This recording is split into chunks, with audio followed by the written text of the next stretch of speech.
Assalamualaikum, Football United ringan amatiran ala gua. Ya, malam Ahad, Manchester United baru bermain hari Ahad. Ini konten yang kesekian yang akan tayang hari Sabtu. Kali ini gua akan news update ringan amatiran ya, membahas beberapa berita, mungkin juga rumor. Sumbernya seperti biasa dari Twitter. Langsung aja. Ini ada wawancara dari Anthony tentang Cristiano Ronaldo. Ini diambil dari ESPN Brazil. Anthony mengatakan, saya sangat happy. Dan saya mengatakan ini ke dirinya karena kita selalu melakukan follow up dan kita selalu berdialog. Dia selalu membuat saya nyaman. Sepertinya saya sudah mengetahui dirinya atau kenal dirinya dalam waktu yang sudah lama. Dan saya mengatakan ini ke dirinya. Dia memiliki sejarah yang sangat cantik dan dia merupakan referensi yang sangat besar bagi para pemain muda. Saya masih muda, saya 22 tahun dan saya belajar banyak dari dia. Ini merupakan attitude yang sangat baik dari seorang Anthony, di mana dia muda, dia merasa muda betul, dan dia juga ingin belajar. Walaupun dia sudah berada di klub sebesar Manchester United, proses transfernya yang rumit dan mahal, dan dia juga bagaimana dia melihat, Anthony ini melihat Cristiano Ronaldo. Dia tahu betul siapa Cristiano Ronaldo, bukan hanya sebagai seorang pemain, juga sebagai tokoh di Manchester United. Dia belajar banyak dari Cristiano Ronaldo dan dia juga melakukan komunikasi yang sangat terbuka dengan Cristiano Ronaldo tentang apa yang dia rasakan dan lain-lain. Dan menurut gue ini cukup bagus.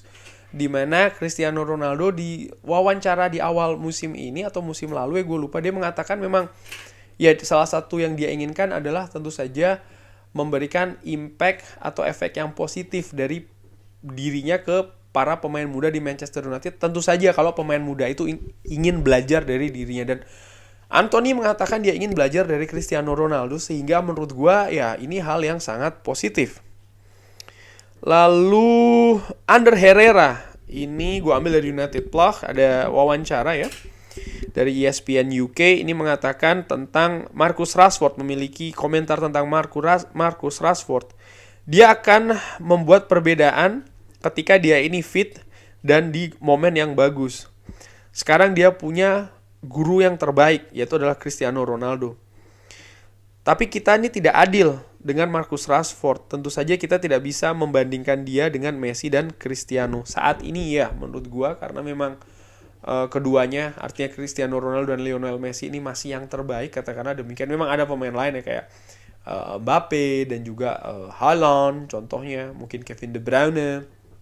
Tapi gue sepakat dengan Ander Herrera kalau Marcus Rashford ini merupakan sosok yang penuh potensi di Manchester United.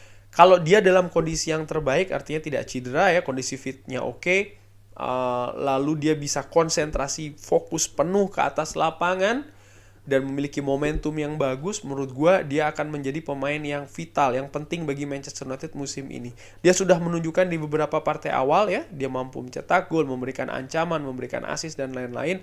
Memang betul di 2 pertandingan terakhir sebelum menghadapi Newcastle, ketika menghadapi Omonia dan yang menghadapi Omonia dia banyak peluang tapi tidak bisa mencetak gol. Tapi jangan lupa ketika menghadapi Everton dia sebenarnya tampil excellent. Ada gol yang dianulir dan menurut gue golnya itu kalau tidak dianulir, dan dianulirnya juga menurut gue itu kontroversi, tapi proses golnya itu menunjukkan bagaimana teknik tinggi yang dimiliki oleh seorang Marcus Rashford, melewati bahkan 3 pemain termasuk juga sang penjaga gawang. Menurut gue ini sangat istimewa.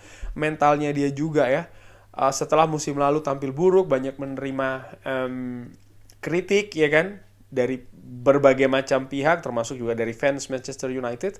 Tapi musim ini dia bisa kembali, di pre-season dia tampil cukup baik ya kan, dia tampak lebih happy, mendapat kepercayaan dari Erik ten Hag, dan menurut gue kalau kondisi fisiknya dia bagus, mentalnya dia bagus, dia bisa terus fokus ya dan mendapatkan momentum yang tepat, dia akan menjadi sosok yang vital bagi Manchester United.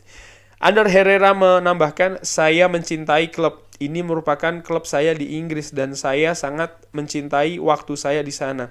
Saya mengikuti pertandingan-pertandingan dan saya selalu up to date dengan hasilnya. Saya selalu berada dalam kontak dengan David De Gea. Saya ingin Manchester United memenangkan setiap pertandingan karena saya mencintai klub ini. Ander Herrera tentu saja pemain yang diharapkan datang oleh David Moyes, tapi justru datang di zamannya Louis van Gaal. Ini menunjukkan bagaimana kualitas manajemen dari Manchester United ya. Salah satu pemain favorit gue sih sebenarnya di lini tengah.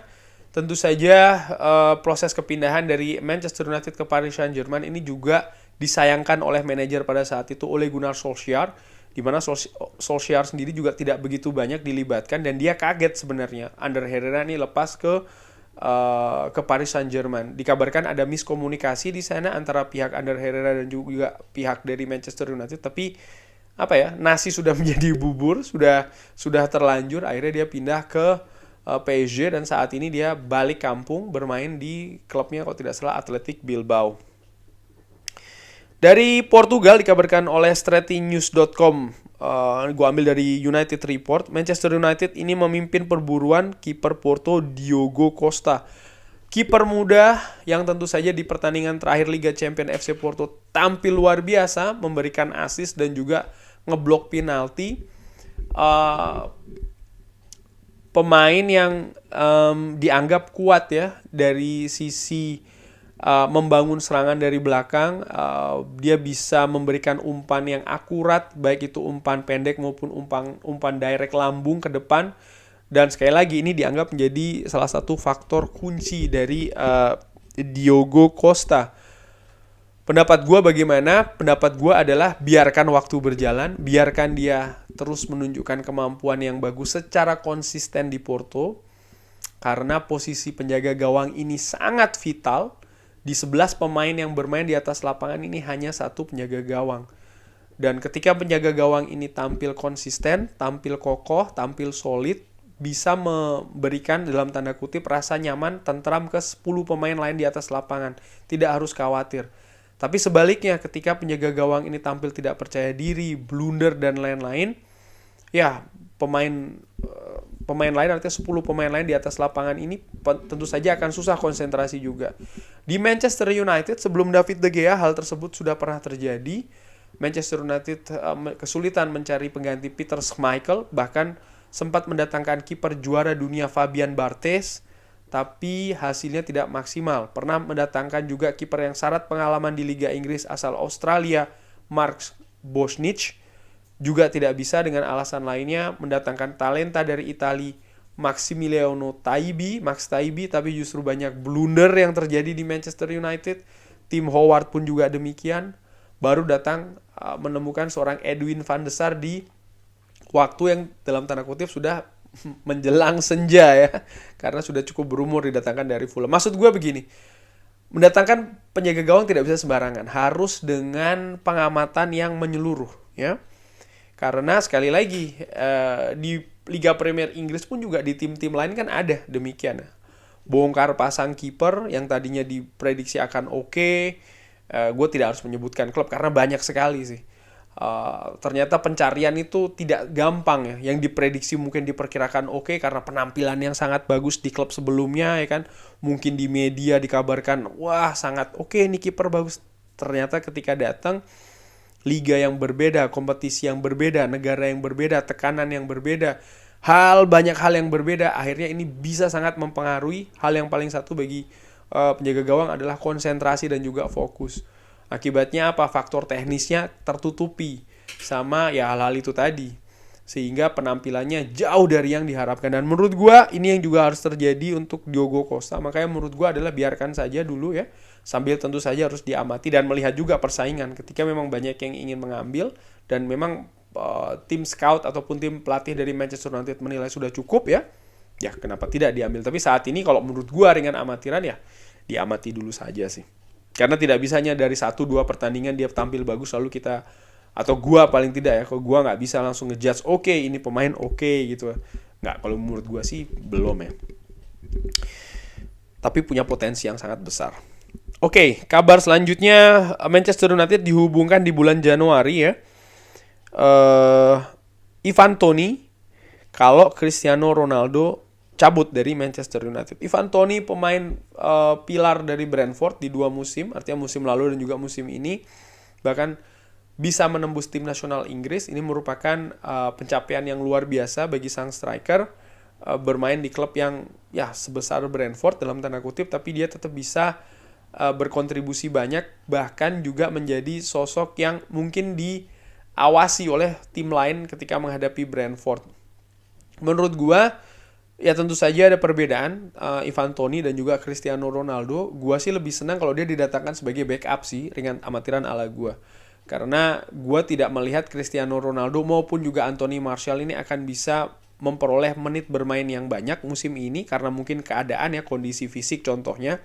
Walaupun tentu saja gua ingin mereka berdua ini punya menit bermain yang tinggi di Manchester United musim ini, tapi paling tidak realita apa yang terlihat saat ini kok kayaknya agak sulit. Apalagi nanti nih setelah Piala Dunia, di mana intensitasnya kan sangat tinggi sekali di Piala Dunia nih, khususnya bagi seorang Cristiano Ronaldo dan juga Anthony Martial kalau memang nanti dipanggil ke squad Les Bleus. Kita butuh nih pemain lapis 2 atau bahkan lapis 3 di lini depan, yang sampai sejauh ini merupakan lini yang menurut gue harus diperbaiki di Manchester United. Kabar di ESPN mengatakan kalau Manchester United akan mengaktifasi perpanjangan kontrak Diogo Dalot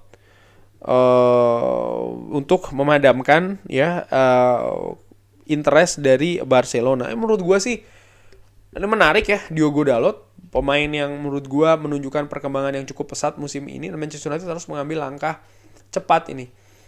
Kontraknya tersisa 1 musim lagi. Ya, dikabarkan Manchester United baru akan bergerak bulan Januari setelah Piala Dunia. Dan gue sih inginnya Diogo Dalot tetap bertahan di Manchester United. Joao Felix dikabarkan ingin meninggalkan Atletico Madrid di bulan Januari, dan Manchester United merupakan satu klub atentif di situasi ini. Joao Felix pemain bagus, potensial juga. Cuman yang gue ragukan adalah harganya berapa ini. Bisa jadi ratusan ya, tinggi sekali. Dan menurut gue dari kabar terakhir yang diperoleh, menurut gue sih Manchester United tidak akan sejor-joran musim panas kemarin nih dalam mengeluarkan uang ya, terutama untuk mendatangkan satu pemain dengan harga yang cukup tinggi. Nampaknya tidak demikian. Ada kabar lain? Nampaknya tidak, itu saja kabar kali ini ya, tidak banyak memang. Terima kasih sudah menyaksikan Sobat Football United. Terima kasih juga yang rajin komentar. Mohon maaf sekali lagi gue belum bisa membalas komennya karena Masya Allah Alhamdulillah banyak sekali komentarnya. Gue ucapkan banyak-banyak terima kasih. Gue doakan ya lancar-lancar rezekinya dan juga sehat-sehat selalu sekeluarga. Sekian dulu, selamat beristirahat ya, berkumpul bersama keluarga weekend. Terima kasih sudah menyaksikan. Jangan lupa sholat dan jangan lupa like dan juga subscribe. Wassalamualaikum warahmatullahi wabarakatuh.